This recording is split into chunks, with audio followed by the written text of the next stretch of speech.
I was at the time working for the prosecutor's office.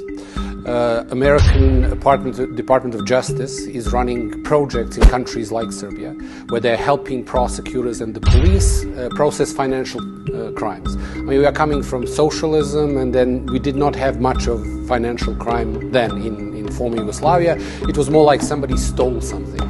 And when you get into more complicated financial schemes, as I'm sure you know, then, I mean, they get more sophisticated. And our police and our prosecutor's office were not very well equipped to deal with those types of cases.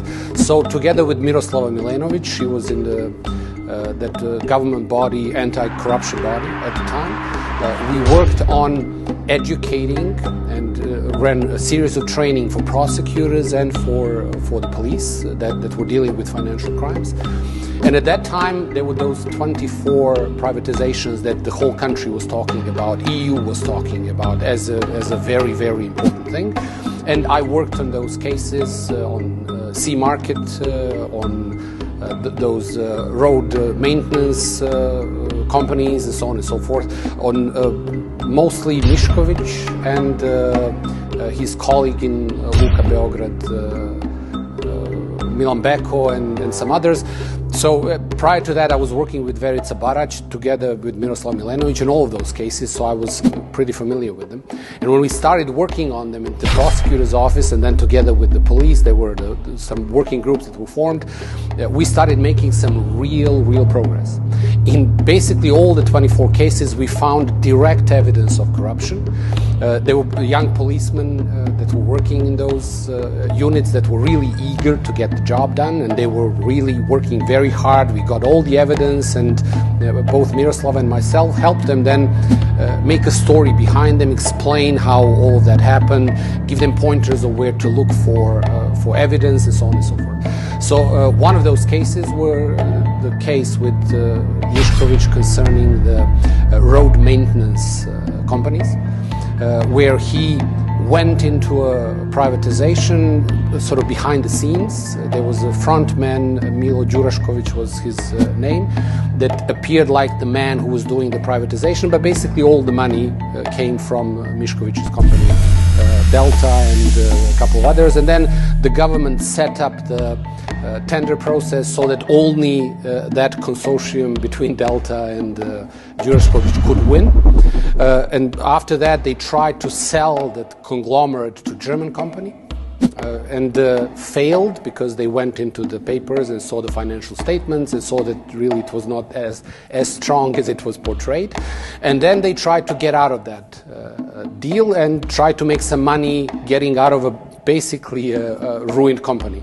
So they did some things in the process that were, I mean, a criminal offense, as we found out. I mean, we got enough evidence, found exactly what was happening. I was working on that, and I remember, I believe it was Saturday afternoon, that the chief prosecutor, special prosecutor, called me to his office. There were police there, gave me lots of papers and evidence, and sort of told me, I mean, we found all of this, I mean, can we make some, let's try to make some sense out of it, we think this or that, the other. I looked at the papers, I worked until I believe it was about 2:30 or 3 o'clock in the morning, wrote a paper on it, described actually what happened and how the whole process went through, and described where the criminal offense was.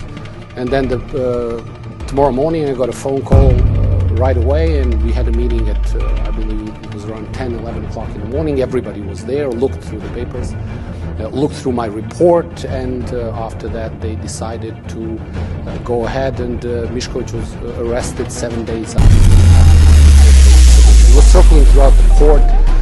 The judges were reading it because it's fairly simple. In all of these financial crime cases, they're not very sophisticated as people might think. They are very straightforward and simple, sometimes even dumb. I mean, if somebody really knew what they were doing, they would have made it more complicated to really bust. But I believe the situation is such that when they decide that they can't go through with the process, that they want to pull their money back, then they want to do it very quickly and then, I mean, do the stupidest things.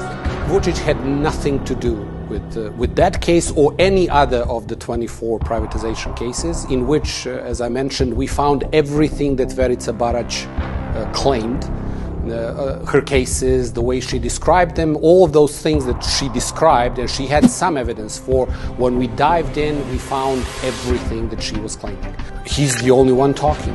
So essentially when that happens and he comes out and says that he does something, who's going to say anything other than that? It's just being then reported throughout, and that's the sort of information people then get, and then they believe, oh, finally, after almost 30 years of plundering Serbia and stealing left, right, and center without anybody really, paying any price for what they've done, finally there is a politician who decided to, put an end to that.